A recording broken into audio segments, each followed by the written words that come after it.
అంటే ఇవాళ నారా ఇగో మెంతి పెసరపప్పు వండుదామని చూస్తానా. ఎట్లా చేస్తారా వాళ్ళు నేర్పిస్తా పనికి పొయ్యి కడిగి ఉన్నాకో నేను అనగల అయ్యో గిన్నె పొయ్యి మీద పెట్టిండ్రా. ఇప్పుడు ఆయిల్ పోసుకుంటా.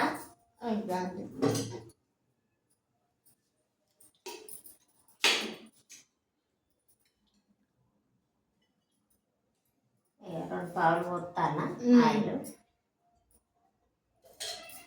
ఎందుకంటే పప్పు ఆకు బాగా కదా అందుకని ఎక్కువ పోసిన కూడా.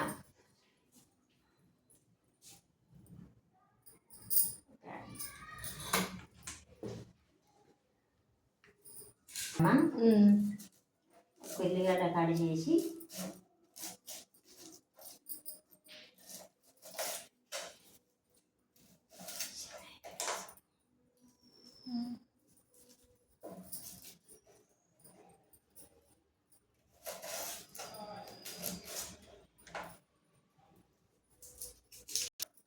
ఉల్లిగడ్డ సన్న ముక్కలు తరిగి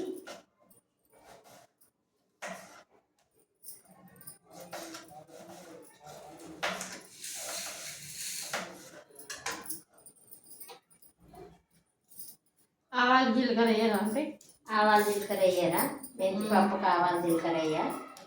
ఈ ఒక ఉల్లిగడ్డ పచ్చిమిర్చి మాత్రమే తాలింపుకేస్తా. మెంతి కొంచెం పసుపు తాలింపుకేస్తా.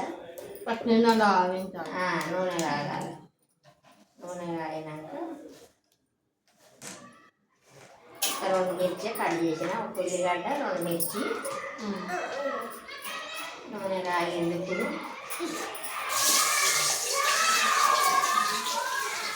ఉల్లిగడ్డ తాలింపు వేసిన మిర్చి వేస్తాను.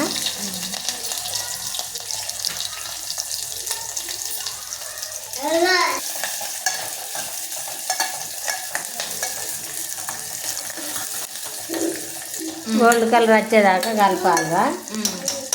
ఇప్పుడు కొంచెం మెంతి ఇట్లా వేర్లు మాత్రమే తీసేసిన, లేత కాడలు కదా, కాడలు కూడా మొత్తం వించేసిన, కాడలు కూడా చిన్న చిన్నగా కడిగేసిన, కడిగి శుభ్రం చేసి పెట్టుకున్నా. ఇక తాలింపుకి ఇంటి వేస్తాను.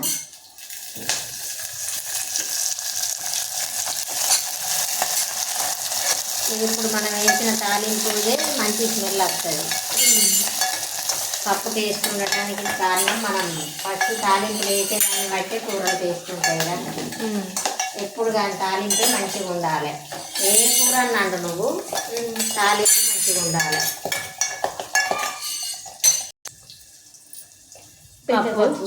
పెసరపప్పు చిన్న గిలాసుడంతా కడిగి పెట్టుకున్నా. ఇప్పుడు ఇంట్లో వేస్తా. నూనెలో వేసి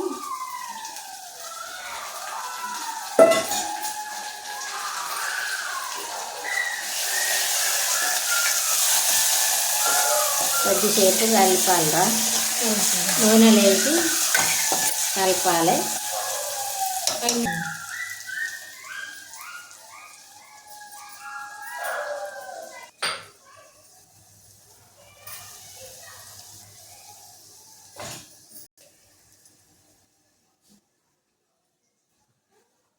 పసుపు వేస్తానమ్మా. పసుపు వేసి కొంచెం ఫస్ట్ నూనెలో పసుపు వేసుకున్నాం అనుకో కలర్ మంచిగా వస్తుంది పప్పు.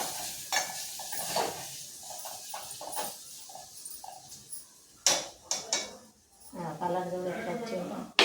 ఇప్పుడు మెంతాకు వేస్తా.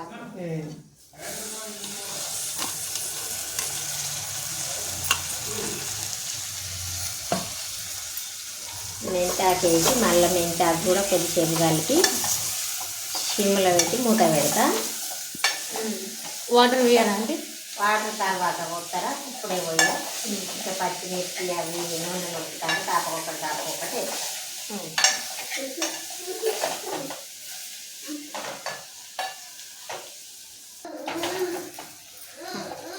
ఇది తెలుసుగా. మధ్యలో ఒకసారి కలుపుకోవాలి. కలిపి మళ్ళీ మూత పెట్టి కొంచెం నూనెలో మగ్గాలిరా. పచ్చిమిర్చి కట్ చేసి పచ్చిమిర్చి. ఎత్తా.